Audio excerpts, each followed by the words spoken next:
दोनों रास्ते बताऊंगा आपको, पेपर पास कैसे होता है, फेल कैसे होता है। आपने चूज करना है एक रास्ता,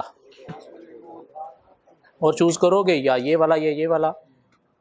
लेकिन अगर फेल वाला चूज करो तो प्लीज अगले सेमेस्टर से इंसान बन जाना, ठीक हो गया, वरना सीए छोड़ देना। एक सेमेस्टर अगर ट्राई करना है तो ट्राई करके देख लेना, लेकिन प्लीज अगले सेमेस्टर से इंसान बन जाना, वरना सीए छोड़ देना। मीन वो फेल वाले रास्ते पे कंटिन्यूस चलते रहना, और साथ कोई भी पूछे क्या कर रहा है, सीए कर रहा हूँ, सीए कर रहा हूँ, ये भी कहते रहना। ये मुतमिन डैश लोग होते हैं, सो प्लीज वो नहीं बनना, ठीक है, वो नहीं बनना। बेहतर है यही रास्ता चूज कर लो, सिर्फ एक साल जिंदगी बन जाएगी। सो थ्योरीज ऑन मैनेजमेंट हम डिस्कस कर रहे थे, थ्योरीज ऑन मैनेजमेंट। और कोई दो तरह की थ्योरीज हैं, क्लासिकल जिनको ट्रेडिशनल का नाम भी दिया जाता है, और दूसरी क्या थी, अदर या फिर मॉडर्न थ्योरीज। क्लासिकल ट्रेडिशनल हम सारी की सारी कवर कर चुके, टेलर की scientific management, Fayol principle of management, task of management, Lyndall Urwick principles of organisation, Max Weber bureaucracy की characteristics, Rosemary Stewart features of bureaucracy, और Elton Mayo human relation theory के 4 factors for improving productivity and motivation. Modern writer में हमें पहला writer मिला Peter Drucker, जिसने criticise किया फायाल के प्रिंसिपल्स ऑफ मैनेजमेंट, और साथ क्या बताया, मैनेजमेंट को बिजनेस मैनेज करने के लिए क्या करना है, 5 रिस्पॉन्सिबिलिटीज परफॉर्म करनी है। क्यों? 3 एस्पेक्ट्स ऑफ मैनेजमेंट रिस्पॉन्सिबिलिटीज के लिए। लेकिन वो 3 एस्पेक्ट्स को कैसे मैनेज करना है, बिजनेस को मैनेज करना है तो फोकस क्या होना चाहिए, कस्टमर। कस्टमर को क्या अच्छा लगता है वो आपने चीज चूज करनी है। इनोवेशन में, मार्केटिंग में, प्राइसेस में क्या फोकस होना चाहिए, कस्टमर। अपनी पसंद नहीं, कस्टमर की पसंद। मैनेजर्स को कैसे मैनेज करना है, एमबीओ के थ्रू टारगेट देने हैं। वर्कर्स, वर्क को कैसे मैनेज करना है, वो 5 रिस्पॉन्सिबिलिटीज के थ्रू। फिर हमें मिल रही रोजाबथ मोसकांटर, जिसने हमें सिखाया एलिफेंट को डांस करवाना, ऐसी बात थी, जिसने ब्यूरोक्रेसी को क्रिटिसाइज किया। क्यों? ये जो एलिफेंट हैं ये ब्यूरोक्रेसी पे चल रहे हैं। Big corporate giants, large organisation किस पे चल रही हैं, ब्यूरोक्रेसी पे। और दुनिया बदल गई है ना। क्या वो सभा पहले मैसेज पे 50 रुपए मांगती थी, अब 100 रुपए मांगती है? बदल गई ना दुनिया। हाँ, दुनिया बदल गई है। क्या बदली है दुनिया? World of business has changed, economic circumstances are different nowadays, pace of change is much faster nowadays. New developments in IT made old ways of doing business inefficient and competition had increased. दुनिया में अब आपका competition सिर्फ local business से नहीं, पूरी दुनिया के साथ है। और बाहर क्या हो रहा है, टेक्नोलॉजी के थ्रू प्रोडक्शन हो रही है। टेक्नोलॉजी के थ्रू प्रोडक्शन होती है तो एफिशिएंसी, कॉस्ट एफिशिएंसी ज़्यादा अचीव होती हैं, लो कॉस्ट प्रोडक्शन होती है। तो आप प्राइसेस पे उनको compete नहीं कर सकोगे अगर आप भी नई टेक्नोलॉजी को अडॉप्ट प्रोडक्शन में नहीं करोगे तो। इसलिए सर्वाइव करने के लिए आपको क्या चाहिए, faster action, creative manoeuvring, flexibility, closer partnership with employees, customer, agile, livelier decision making management that pursue opportunities without being bogged down by cumbersome structure, witty procedure that impede action. So corporate giants, in short, must learn to dance as nimbly, as speedily like a mice if they are to survive. साथ counter ने क्या बताया हमें, business को successfully manage करने के लिए 5 critical success factors: participative management, encouraging employees into decision making, involving employees into decision making, innovation, developing new products, new services, new production methods, entrepreneurship, taking business risk, empowerment, giving authority, power to workers instead of relying on managers, flatter, get rid of middle management and transferring authority to lower level workers, which will result into reduction in need for supervision. क्या ख्याल है? और यहाँ तक आज हमने चीज़ें test दे दी या दे के प्रिपेयर हो गई, लॉक हो गई। आगे हमें कल एक राइटर और मिल गया, हेनरी मिन्सबर्ग। और हेनरी मिन्सबर्ग ने क्या किया, क्रिटिसाइज किया फयाल के 5 task of management: planning, organising, commanding, coordinating, controlling. तो प्लानिंग उसने कहा नहीं, रूटीन काम नहीं है। जब टाइम परमिट मीन जब जरूरत पड़े सिर्फ तभी की जाती है, और सारे मैनेजर्स प्लानिंग में इन्वॉल्व भी नहीं होते। मैनेजर्स का रूटीन वर्क क्या है, ceremonial nature. Ceremonial nature mean meeting with visitors, meeting with important persons, जो फयाल ने हाईलाइट नहीं किया। मैनेजर्स प्रेफर करते हैं फॉर्मेलिटीज को नहीं, इनफॉर्मेलिटीज को, like informal verbal communication because it is quick as compare to formal written. और मैनेजर डिसीजन बेस करते हैं intuition, intuition mean skills, and judgement, judgement mean past experience, जो फयाल ने हाईलाइट नहीं किया। तो बिजनेस को मैनेज कैसे करना है? 10 रोल्स ऑफ मैनेजर्स परफॉर्म करके। 3 रोल थे इंटरपर्सनल के हेड में, 3 इंफॉर्मेशनल के हेड में, और 4 डिसीजन मेकिंग के हेड में। इंटरपर्सनल के 3 रोल थे, figure head, leader, liaison. Informational के 3 रोल, मॉनिटर, डिसैमिनेटर, स्पोक्समैन। और 4 रोल डिसीजन मेकिंग के हेड में, entrepreneur, disturbance handler, resource allocator and negotiator. साथ क्या किया इसने, कोई 6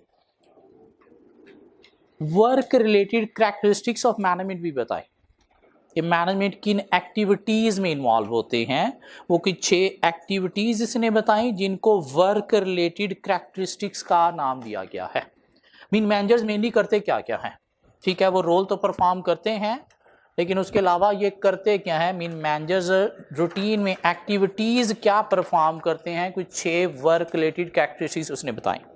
क्या कहता है, number 1, managers process open ended workload. Open ended का मतलब क्या है, लिमिटलेस, मीन इनका काम जो है उसकी कोई लिमिट नहीं होती, लिमिटलेस काम करते हैं। They are capable of doing a lot of work under demanding time constraints, mean limitless काम करते हैं लेकिन टाइम लिमिट्स के अंदर रहते हुए। मीन बहुत ज़्यादा वर्क बर्डन इनके ऊपर होता है, उसकी कोई लिमिट नहीं होती, लेकिन काम इन्होंने करना है किसके अंदर रहते हुए, अपनी टाइम लिमिट्स के अंदर रहते हुए। तो ये क्या है, मैनेजर्स किन एक्टिविटीज़ में इन्वॉल्व होते हैं, तो लिमिटलेस वर्कलोड में इन्वॉल्व होते हैं, और वो लिमिटलेस वर्कलोड भी ये टैकल करते हैं into time constraints. Time constraints mean time limits के अंदर रहते हुए। मैनेजर्स क्या करते हैं, start up their own activities and subsequent actions, खुद से चीज़ों को प्लान करते हैं और आगे लेके चलते हैं। These activities are varied, जो कि डिफरेंट नेचर की होती हैं, वैरायटी की होती हैं, and fragmented, and they are relatively short in duration. Fragmented का मतलब क्या है, ब्रोकन होती हैं इनटू पीसेस, और उनको कंप्लीट भी फौरी करना होता है, मीन शॉर्ट टाइम स्केल में कंप्लीट करना होता है। सो मैनेजर्स क्या करते हैं, ओपन एंडेड वर्कलोड जो है इनके पास होता है इन टाइम कंसंट्रेट्स। क्या करते हैं, अपने वर्क को खुद से प्लान करते हैं और आगे कंटिन्यू करते हैं, और इनकी एक्टिविटीज़ जो हैं वो क्या होती हैं, वेरिड होती हैं, फ्रेगमेंटेड होती हैं, which need to be completed into short time scale. Thirdly वो कहता है managers prefer to avoid information from reference material such as notes and documents. Informal written communication को प्रेफर नहीं करते, क्या प्रेफर करते हैं? इनफॉर्मल को। एक ठीक चीज़ ठीक है, लिखी हुई मिल गई है, दिमाग में आ गई है, तो अब खुद से उसके ऊपर चलेंगे रादर देन बार बार उसको देखते रहो क्या लिखा हुआ था क्या लिखा हुआ था। नहीं, इतना फॉर्मल लेटर शैटर्स में नहीं रहते ये। मैनेजर्स क्या करते हैं? Prefer verbal communication such as one on one talks, telephone conversation and meetings. Mean formal meetings या फॉर्मल कम्युनिकेशन थ्रू लेटर नहीं प्रेफर करते, इनफॉर्मल वर्बल कम्युनिकेशन को प्रेफर करते हैं। क्यों? वो क्या होती है? क्विक होती है। क्यों? लेटर किसी को लिखा, वो उसे मिलेगा तो फिर कम्युनिकेशन होगी, जब तक उसे मिला नहीं, कम्युनिकेट हुई नहीं बात, तो क्या करते हैं? फौरी उसके पास जाना है, उसको अपने पास बुलाना है, फ़ोन पे बात कर ली या फौरी मीटिंग उसके साथ कंडक्ट की ताकि फौरी बात कन्वे हो सके। सो मैनेजर क्या करते हैं? प्रोसेस करते हैं open ended workload into time कंसंट्रेट्स।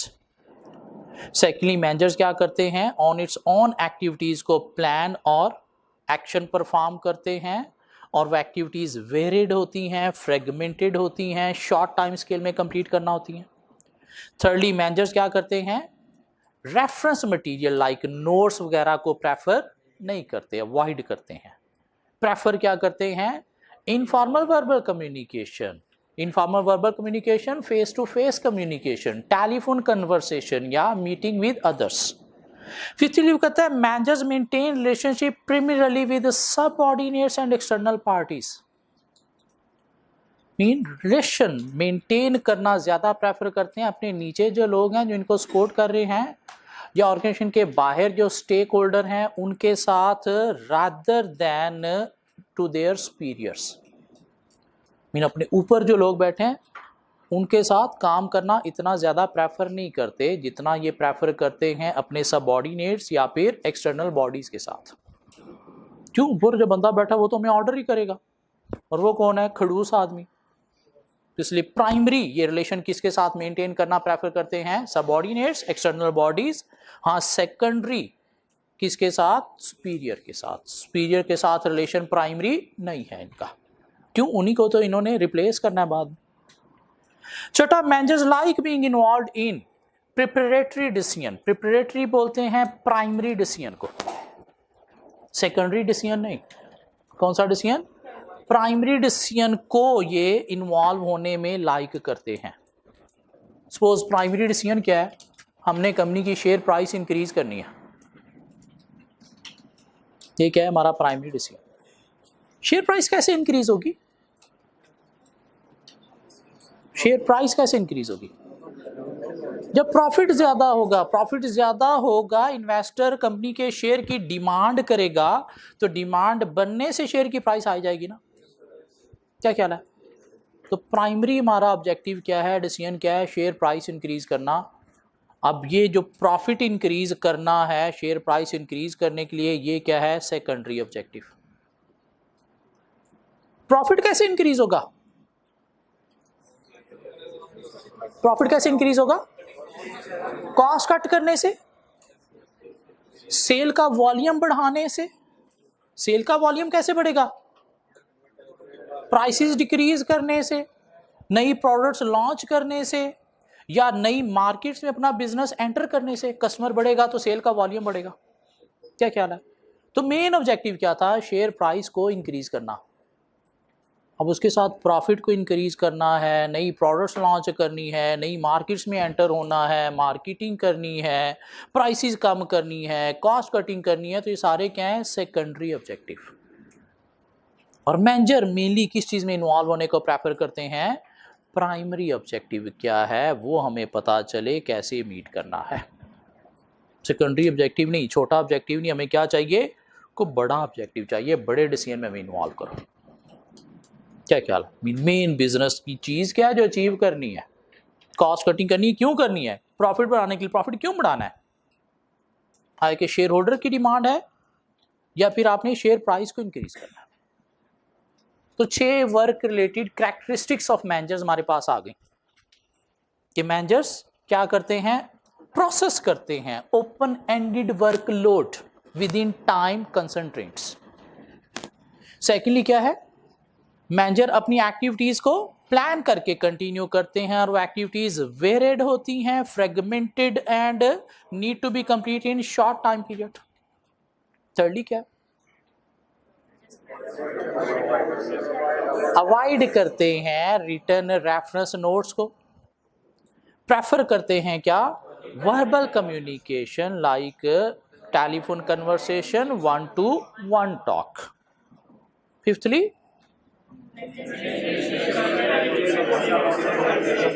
Prefer करते हैं primarily relationship with subordinates external bodies, secondarily किसके साथ, सुपीरियर के साथ।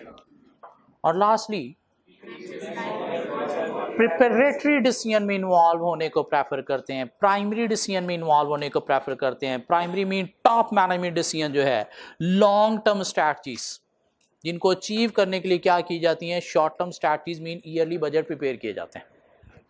तो प्रिपरेटरी डिसीजन का मतलब क्या है, strategic level decision mean top management decision rather than lower management decision.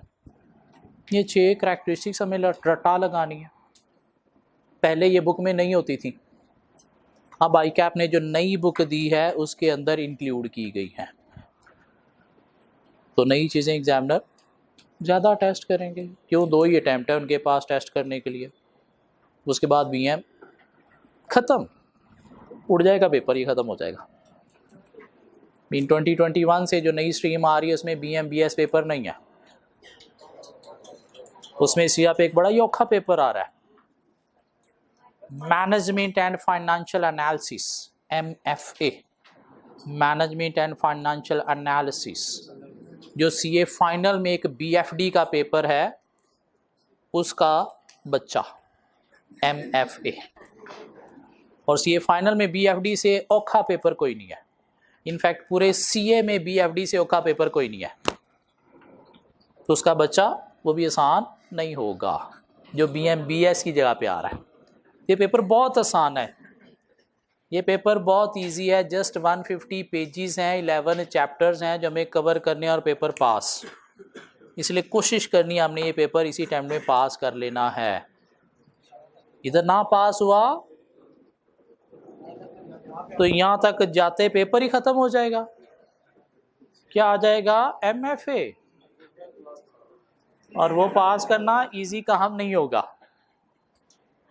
क्या ख्याल है, इसलिए हमने इसी टाइम में पास करना है। कैसे करना है, रेगुलर बेसिस पे क्लास में आना है, बस रेगुलर बेसिस पे क्लास में आना है, क्लास में आएंगे पता चलेगा इस पेज पे है क्या, और नहीं चलो टॉपिक का नाम तो पता है, चलो नाम पता है, कोई थोड़ा बहुत कॉन्सेप्ट तो है, पेपर में अगर क्वेश्चन आ गया तो हम चलो टेंशन में तो नहीं आएंगे, चलो कुछ कॉन्सेप्ट होगा, कुछ बातें तो कर लेंगे ना।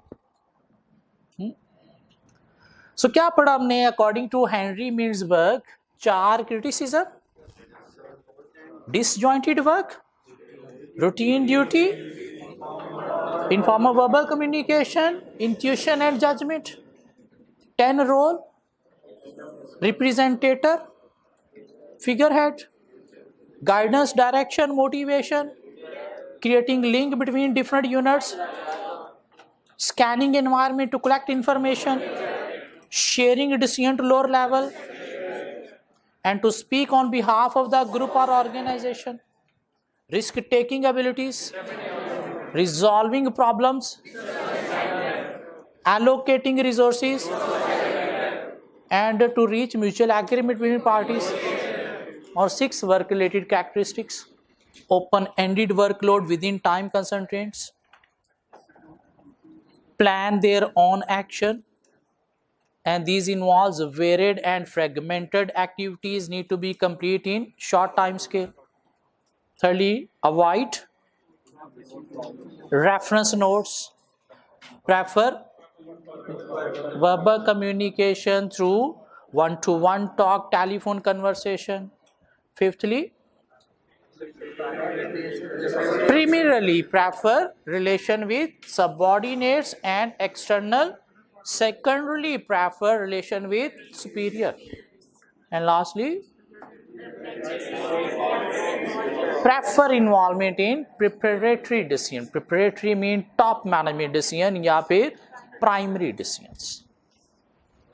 नेक्स्ट गए तो एक राइटर में और मिला, विलियम उची।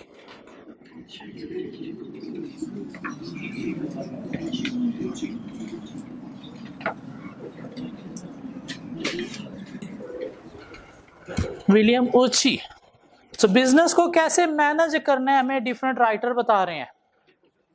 पीटर ड्रकर कहता है 5 रिस्पॉन्सिबिलिटीज परफॉर्म करके। रोजाबथ मोस्ट काउंटर कहती है कि 5 सक्सेस फैक्टर को फॉलो करके। हैंडी मिन्सबर्ग कहता है ये 10 रोल ऑफ मैनेजर्स परफॉर्म करके। विलियम मुची कहता है कि बिजनेस को कैसे मैनेज करना है थ्योरी जी को फॉलो करके। क्या किया इसने, बिजनेस को मैनेज करने की अपनी एक थ्योरी जी दी, जिसमें इसने कोई 7 पॉइंट बता दिए कि अगर आप ये फॉलो करोगे तो आपका बिजनेस मैनेज हो जाएगा। विलियम मुची ने क्या किया, बेसिकली कंपेयर किया अमेरिकन मैनेजमेंट और जापानीज मैनेजमेंट को। इसको कंपेयर किया अमेरिकन मैनेजमेंट और जापानीज मैनेजमेंट को। और जब इसने कंपेयर किया उस वक्त अमेरिका की निस्बत जापान की कंपनीज जो हैं वो दुनिया में ज़्यादा अच्छा परफॉर्म कर रही थी। इनफैक्ट अभी भी कुछ इंडस्ट्रीज के अंदर जापानीज प्रोडक्ट्स को बहुत ज़्यादा प्रेफरेंस दी जाती है। इलेक्ट्रॉनिक्स बेशक चाइना आ गया है, लेकिन अभी भी क्वालिटी प्रोडक्ट्स जापान की समझी जाती है। ऑटो इंडस्ट्री, कार मार्केट में जाएं तो अभी भी जापान की कार ज़्यादा अच्छी प्रेफरेंस दी जाती है। रीज़न क्या है कि वहाँ की कंपनीज ज़्यादा अच्छा क्यों परफॉर्म कर रही हैं, वहाँ की कंपनीज की मैनेजमेंट अच्छी है। और इसने देखा कि अमेरिकन कंपनीज हैं वो इतना अच्छा दुनिया में परफॉर्म नहीं कर रही जितना अच्छा जापानीज कंपनीज परफॉर्म कर रही हैं। तो रीज़न क्या है इसकी, इसने कंपेयर किया अमेरिकन कंपनीज में क्या मैनेजमेंट है, जापानीज कंपनी में क्या मैनेजमेंट है, और इनको कंपेयर करते हुए एक बेस्ट मैनेजमेंट टेक्निक इसने निकाली। क्यों अमेरिकन कंपनी भी इतनी बुरी नहीं है। इस वक्त देखा है दुनिया की सक्सेसफुल इकॉनमी में अमेरिकन इकॉनमी आती है, स्टेबल इकॉनमी है। दुनिया में करेंसी किस कंट्री की चलती है, अमेरिका की डॉलर। पूरी दुनिया में ट्रेड किस में होती है, अमेरिकन डॉलर में। इकॉनमी उनकी सक्सेसफुल है तो उनकी करेंसी को प्रेफरेंस मिलती है। लेकिन जापानीज कंपनीज अमेरिकन कंपनी से ज़्यादा अच्छा परफॉर्म कर रही हैं। उसने क्या किया, दोनों को कंपेयर किया और एक बेस्ट मैनेजमेंट अप्रोच थ्योरी जी लिख दी, जिसमें ज़्यादातर पॉइंट इसने जापानीज कंपनीज के उठाए, जापानीज मैनेजमेंट के। कोई एक आध पॉइंट इसने अमेरिकन मैनेजमेंट को भी प्रेफर किया और एक बेस्ट मैनेजमेंट अप्रोच डिफाइन कर दी, जिसको नाम क्या दे दिया, थ्योरी जी का। सो देखते हैं क्या है अमेरिकन मैनेजमेंट, क्या है जापानीज मैनेजमेंट, और वहाँ से best management technique theory Z क्या निकलती है। तो क्या किया इसने, सबसे पहले एक पॉइंट उठाया एम्प्लॉयमेंट।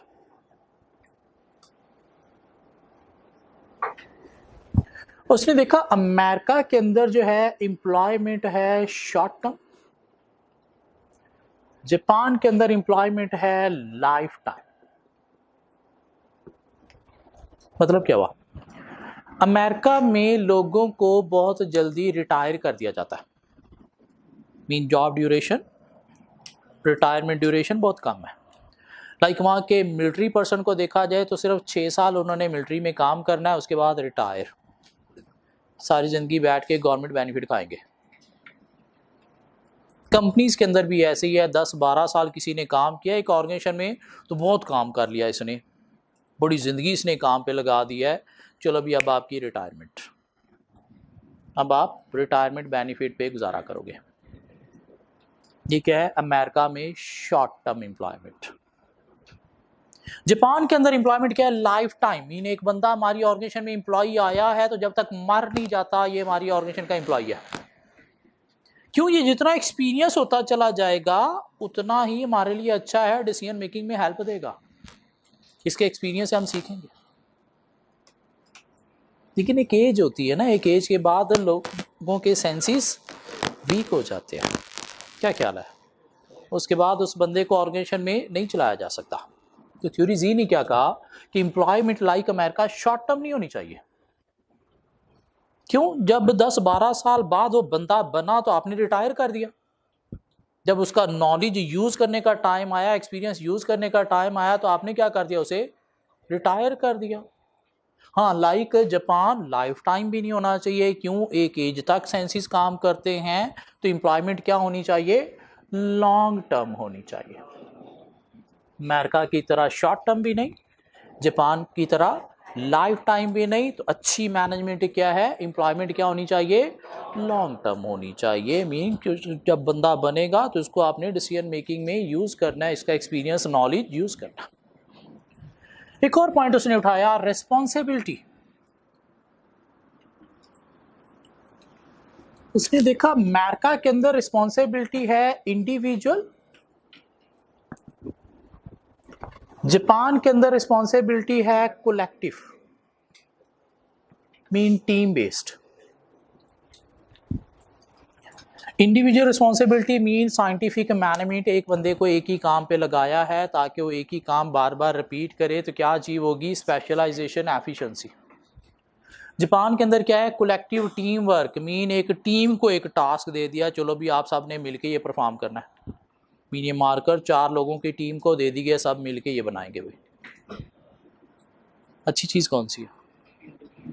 तो यहाँ पे थ्योरी जी ने भी किसे प्रेफर किया? इंडिविजुअल रिस्पॉन्सिबिलिटी को, कि क्या होनी चाहिए?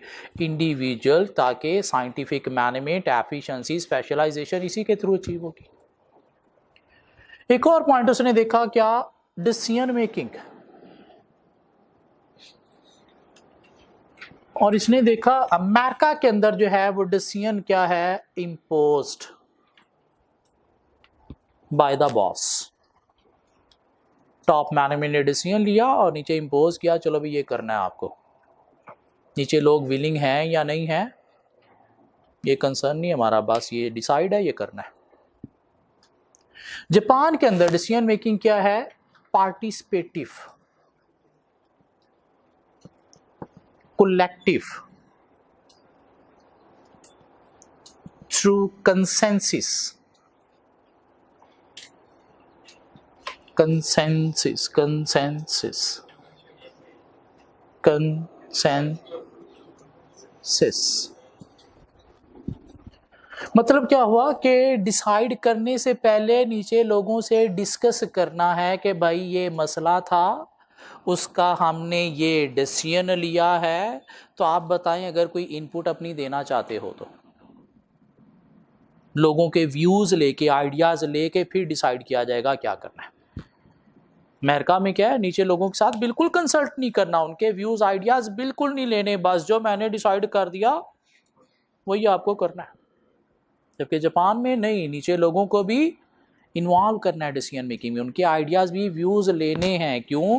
काम इन्होंने करना है तो इनकी साथ विलिंगनेस होना जरूरी है, इसमें विलिंगनेस नहीं आएगी। तो डिसीजन मेकिंग क्या अच्छी है? इम्पोज्ड या कलेक्टिव? कलेक्टिव डिसीजन मेकिंग होनी चाहिए। लोगों के साथ क्या करना है? आपको डिस्कस करके उनको इन्वॉल्व करते हुए डिसीजन मेकिंग में डिसीजन लेना है। क्यों? इससे डिसीजन मेकिंग में उनकी विलिंगनेस होगी, और जब विलिंगनेस होगी तो प्रोडक्टिविटी ज़्यादा होगी।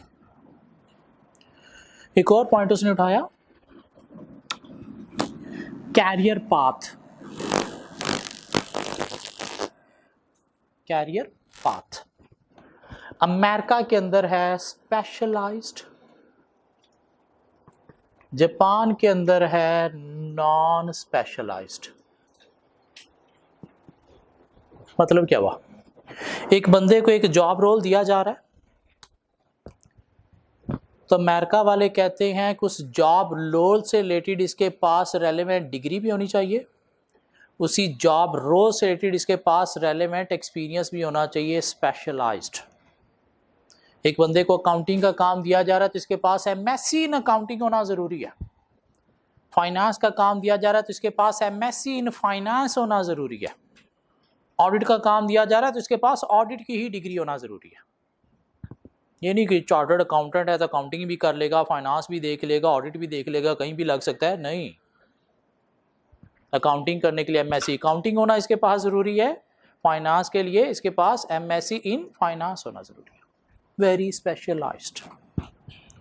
जापान के अंदर क्या है, नॉन स्पेशलाइज्ड। किस बंदे को हम अकाउंटेंट बनाने जा रहे हैं, बेशक इसने बीए किया हुआ है, लेकिन अगर इसको अकाउंटिंग काम करना आता है तो ठीक है, कर ले। Mean relevant degree, relevant experience ज़रूरी नहीं है, बस काम करना आना चाहिए। तो थ्योरी जी ने क्या कहा, अमेरिका की तरह स्पेशलाइज्ड भी नहीं। क्यों, समटाइम आपको इतना स्पेशलाइज्ड बंदा मिलता ही नहीं है, मिले तो मुंह फाड़ के पैसे मांगता है, तो थोड़ी फ्लेक्सिबिलिटी होनी चाहिए। जापान की तरह नॉन स्पेशलाइज्ड गधे भी नहीं। क्यों, जब नॉलेज ही डिटेल में नहीं है तो वो काम क्या करेगा, तो क्या होना चाहिए, मॉडरेट स्पेशलाइज्ड। मॉडरेट स्पेशलाइज्ड का मतलब क्या है, क्योंकि थोड़ा बहुत रेलेवेंट डिग्री एक्सपीरियंस होना ज़रूरी है। ये नहीं कि पीछे बीए किया और आपने क्या किया, उसको अकाउंट्स मैनेजर बना दिया, नहीं, पीछे एटलीस्ट बीकॉम एमकॉम कोई रेलेवेंट डिग्री होना ज़रूरी है। ज़रूरी नहीं कि एमएससी अकाउंटिंग ही हो, कोई और भी रेलेवेंट डिग्री चल जाएगी। एक और पॉइंट उसने उठाया, प्रमोशन। अमेरिका के अंदर प्रमोशन जो है वो है क्विक, रैपिड। जापान के अंदर प्रमोशन है स्लो। मीन अमेरिका में बहुत जल्दी लोगों को प्रमोट कर दिया जाता है। क्यों, जब एम्प्लॉयमेंट का टाइम पीरियड शॉर्ट है, 10-12 साल बाद आपने रिटायर करना है, तो अल्टीमेटली एक लेवल पे जाके रिटायर करना है ना, तो इसलिए प्रमोशन बहुत जल्दी मिलती है। 6 माह बाद प्रमोशन, 1 साल बाद प्रमोशन, 6 माह बाद प्रमोशन, 2 साल बाद प्रमोशन, मीन बहुत जल्दी लोगों को प्रमोट कर दिया जाता है। जापान के अंदर प्रमोशन है स्लो। कहते हैं कि नहीं, प्रमोट हमने गधे नहीं करने, एक्सपर्ट लोग करने हैं। और काम सीखने के लिए, स्किल्स डेवलपमेंट के लिए एक जगह पे काम अच्छा खासा टाइम लगा के सीखेगा तो फिर जाके वो स्किल्स डेवलप होंगी। टाइम लगता है स्किल्स डेवलप होने में, ये नहीं कि 6 माह साल में आपने प्रमोट कर दिया, नहीं। एक जगह पे जब तक ये अच्छी तरह से नुचड़ नहीं जाता, प्रॉपरली चीज़ों को सीख नहीं लेता, तब तक हमने नेक्स्ट लेवल पे से प्रमोट नहीं करना। वो वैसे भी सारी ज़िंदगी हमारे पास है, हाँ, तो इतनी जल्दी प्रमोट करने की ज़रूरत ही क्या। जब मर जाएगा तो हम इसको चेयरमैन कह देंगे, हाँ। सो थ्योरी जी ने भी क्या कहा कि अमेरिका की तरह प्रमोशन जो है वो क्विक रैपिड नहीं होनी चाहिए, ताकि गधे प्रमोट ना किए जाएं। It takes time to learn the business, business को लर्न करने में टाइम लगता है, तो प्रमोशन भी क्या होनी चाहिए, स्लो होनी चाहिए, लाइक जापान। क्या ख्याल है, प्रॉपरली एक्सपर्ट लोग ही प्रमोट होने चाहिए। एक और पॉइंट उन्होंने उठाया, कंसर्न फॉर एम्प्लॉय।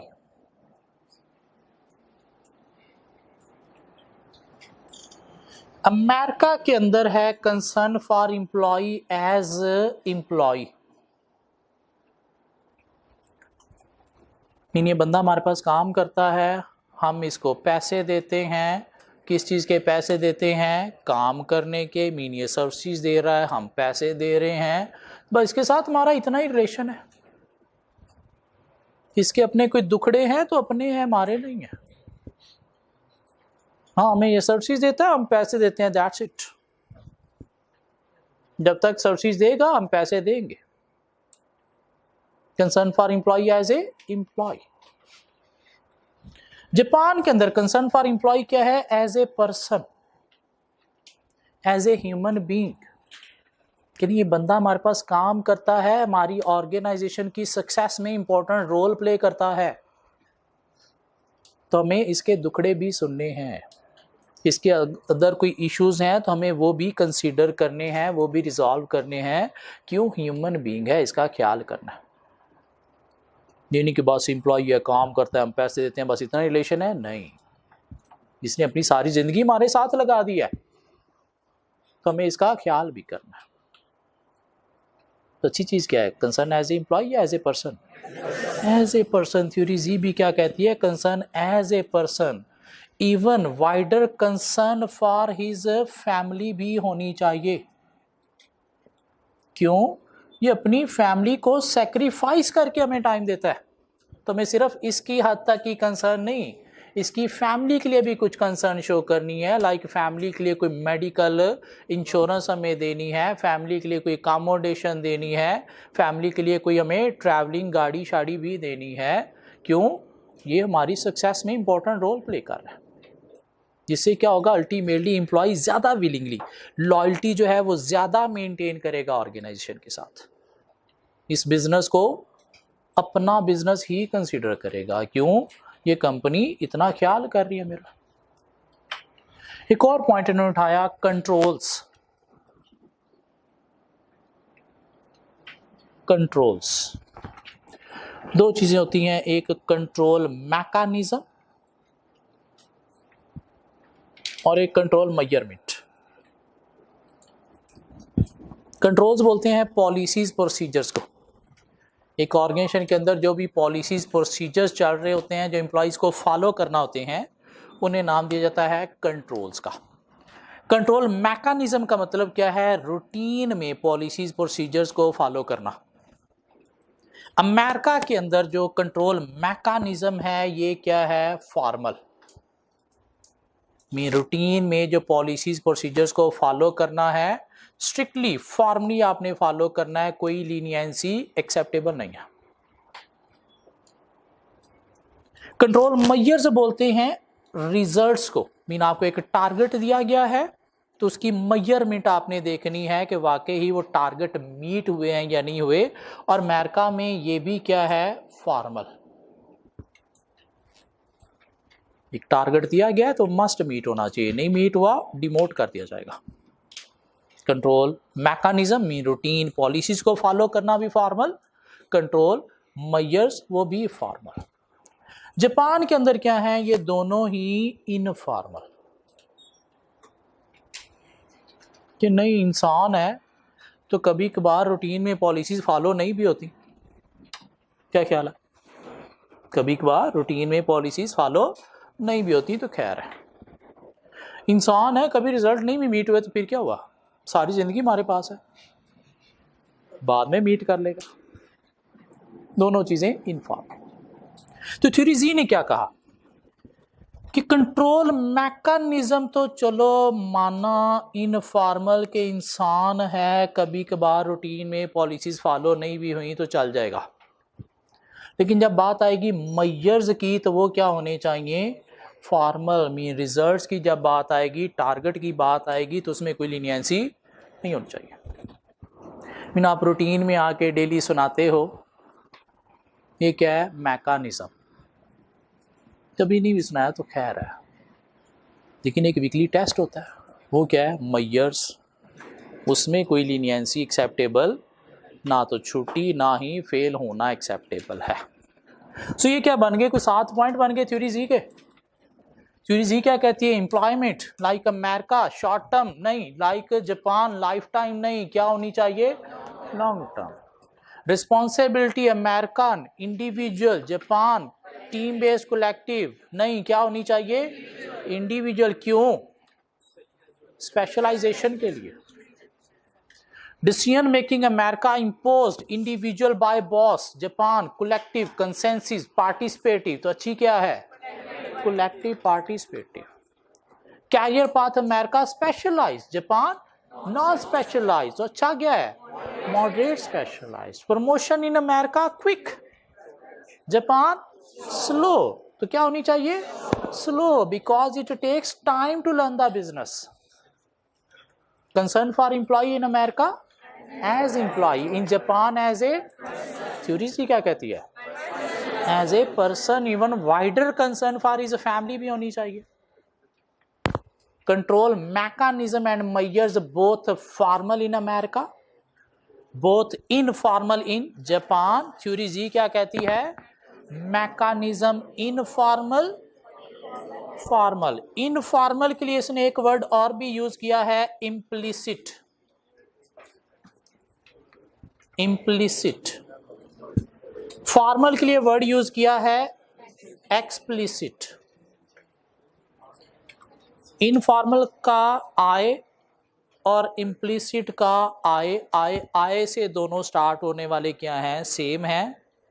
ऑब्वियसली ये एफ ई सेम नहीं है। इनको मेमोराइज करने के लिए क्यों स्टूडेंट इसको यहाँ पे लिख देते हैं, इनफॉर्मल को एक्सप्लिसिट कह देते हैं, तो नहीं, इनफॉर्मल क्या है, आय वाला ही इम्प्लिसिट। लर्न क्या करना हमें, ये 3 कॉलम्स, 4 कॉलम नहीं है, ये 3 कॉलम है, ये हेडिंग यहाँ पे आ जाएगी। स्टूडेंट क्या करते हैं, पूरा टेबल बनाना है तो 4 कॉलम बना लेते हैं और इतना इतना पता नहीं क्या क्या लिख रहे होते हैं, इसलिए 4 की बजाय 3 कॉलम बना लो। ये हेडिंग यहाँ पे दी, इसकी बात की, इसकी बात की, इसकी बात की, नेक्स्ट हेडिंग यहाँ पे दी, तीनों की बात की, उस तरह से 3 कॉलम में सम अप हो जाएगा। अगर एग्जामिनर ने कह दिया कि आपने फीचर्स ऑफ थ्योरी जी लिखने हैं ओनली, तो सिर्फ वो लास्ट कॉलम अमेरिकन जापानीज को एक्सप्लेन नहीं करना प्लीज। अगर वो कहे थ्योरी जी एक्सप्लेन करे by comparing American and Japanese management, तो फिर पूरा डब्बा चार्ट बनाना है। पास में एग्जामिनर ने क्या कहा एक दफा, अकॉर्डिंग टू विलियम उची थ्योरी जी जापानीज मैनेजमेंट को एक्सप्लेन करें, तो सिर्फ ये आना था। स्टूडेंट ने पूरा चार्ट बना दिया, अमेरिका ये कहता है, जापान ये कहता है, थ्योरी जी ये कहती है, और बाद में एग्जामिनर नाराज हो गया। मैंने पूछा क्या था, इन्होंने बता सारा ही दिया। तो ज़रूरी नहीं हमने जो लर्न किया हुआ है वो सारा का सारा ही हमें बताना है। हमने अगर एक पूरा पेज 10 पॉइंट लर्न किए हैं, एग्जामिनर ने अगर बीच वाले 2 पॉइंट पूछे हैं तो हमने बीच वाले 2 पॉइंट ही बताने हैं। अगर हमने वो सारे के सारे 10 पॉइंट लिख दिए और उसने स्टार्ट से पढ़ा तो क्या लगा, इररेलेवेंट, वो काट के मार्क्स 0 दे देगा। क्यों, उसे रेलेवेंट आंसर चाहिए। तो थोड़ा सा दिमाग भी यूज करना है। समटाइम पूरे टॉपिक में से 10 पॉइंट में से उसने 2 पॉइंट पूछे हैं, तो सिर्फ वही 2 लिखने हैं, रादर देन आपने जो लर्न किया हुआ है कि तूने पूछा है या नहीं पूछा, ये ले, मैंने तो लर्न किया हो ना, ये भी ले, ये भी ले, ये भी ले। नहीं, प्लीज भाग जाओ, कल मिलते हैं।